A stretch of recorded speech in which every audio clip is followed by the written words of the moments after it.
Good morning बच्चों। आज आप हिंदी ग्रामर की चैप्टर 6 नाम शब्द की दूसरी टॉपिक एक और अनेक को पढ़िएगा। इससे पहले आप इसकी पहली टॉपिक लड़का और लड़की इसके बारे में पढ़े हैं। मैं आपको बताई हूँ कि लड़का और लड़की का क्या अर्थ हुआ।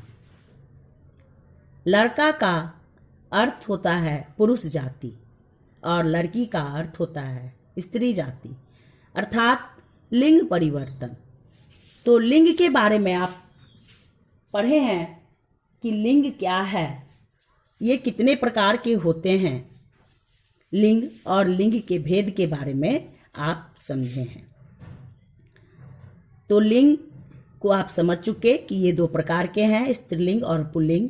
इसको बदलने के तरीके भी मैं आपको बता चुकी हूँ। आज आप एक और अनेक को समझिएगा कि एक क्या है और अनेक क्या है। एक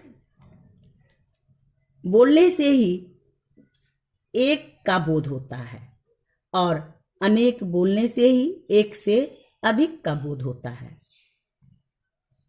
एक और अनेक से एक और एक से अधिक का बोध होता है। किसी भी शब्द को बोलने से ही उसके एक और अनेक होने का पता चलता है। किसी भी शब्द को बोलने से ही उसके एक और अनेक होने का पता चलता है। जब कोई शब्द हम बोलते हैं तो जाहिर हो जाता है कि हम किस के बारे में बोल रहे हैं, एक या अनेक के बारे में। अनेक का अर्थ एक से अधिक होता है, अनेक का अर्थ एक से अधिक होता है, जिसे हम संख्या या वचन भी कहते हैं। जिसे हम संख्या या वचन भी कहते हैं। संख्या अर्थात नंबर, और इसे हम वचन भी कहते हैं। वचन के दो रूप हैं।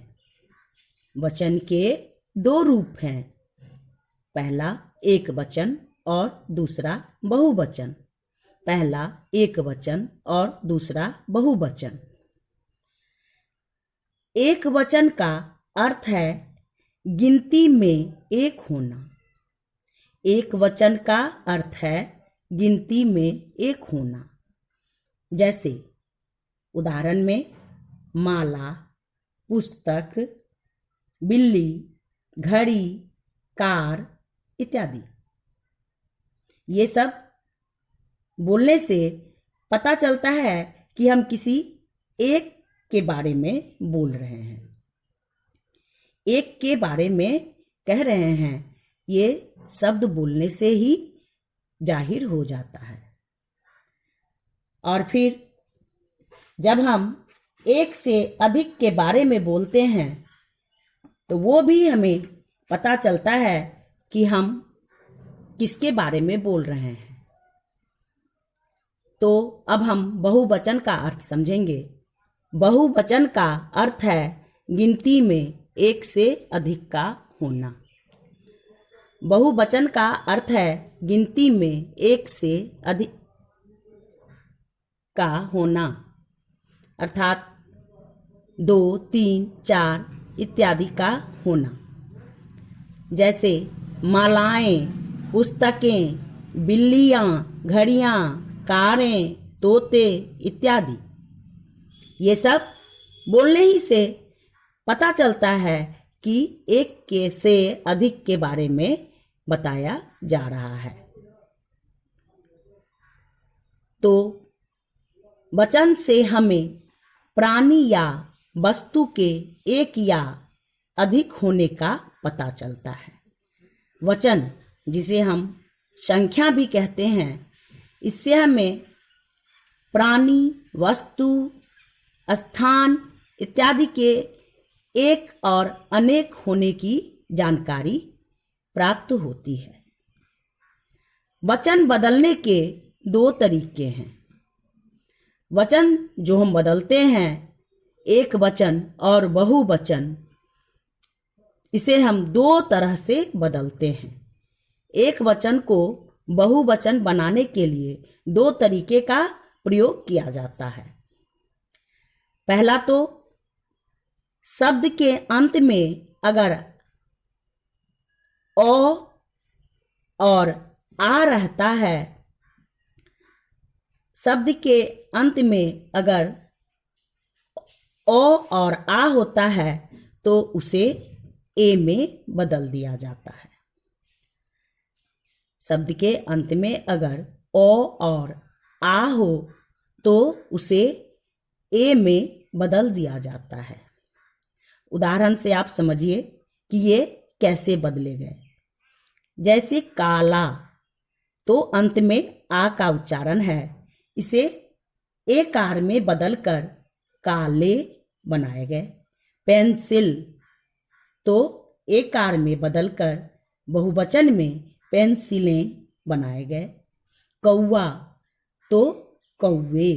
खिलौना को खिलौने में बदल दिए गए, अर्थात आकार को एक कार में बदल दिए गए। फिर दूसरा तरीका है, ये है कि अगर ई का उच्चारण होता है तो इसे, अगर बड़ी ई का उच्चारण होता है तो इसे ई में बदलकर फिर या लगाते हैं। अगर शब्द के अंत में दीर्घ ईकार का उच्चारण हो रहा है तो उसे हर्षीकार में बदलकर और अंत में या लगाकर उच्चारण करते हैं। या लगाकर बहुवचन बनाते हैं। जैसे कली, यहाँ बड़ी ई का उच्चारण है। कली, यहाँ दीर्घी का उच्चारण है। इसे हम कलियां बनाकर बहुवचन बनाते हैं। लौ में हर्षीकार लगा देते हैं और या के ऊपर चांद बिंदु देते हैं, या बनाते हैं, जिससे कली कलियां में बदल जाती है। घड़ी, घड़ियां। लड़की, लड़कियां। मछली, मछलियां। नदी, नदियां।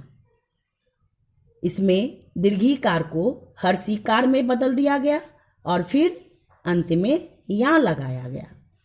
दीर्घीकार को हर्षीकार में बदल दिया गया और अंत में या लगाया गया। इस तरह से हम एक वचन से बहुवचन बनाते हैं। एक वचन से बहुवचन बनाने के दो तरीके हैं। पहले तो ओ और आ को ए में बदल दिए, फिर दीर्घी को हर्षी में बदलकर या लगाए, और इस तरह से हम एक वचन से बहुवचन बनाए। फिर आपके होमवर्क हैं, कुछ शब्द हम दे रहे हैं जिसका वचन बदलना है। आप अपनी कॉपी पर नोट कीजिए और फिर इसको बनाइएगा। जैसे पौधा, इसका वचन बदलना है। केला, इसका भी वचन बदलना है। लड़की, टहनी, गिनती, कली, कौवा, बात, लड़का, रात। फिर से सुनिए, पौधा, केला, लड़की, टहनी, गिनती, कली, कौवा, बात, लड़का, रात इत्यादि। ठीक है बेटा, तो आप अपनी कॉपी पर इसको नोट किए और इसको बनाइएगा। फिर आगे हम आपसे दूसरी टॉपिक लेकर मिलेंगे।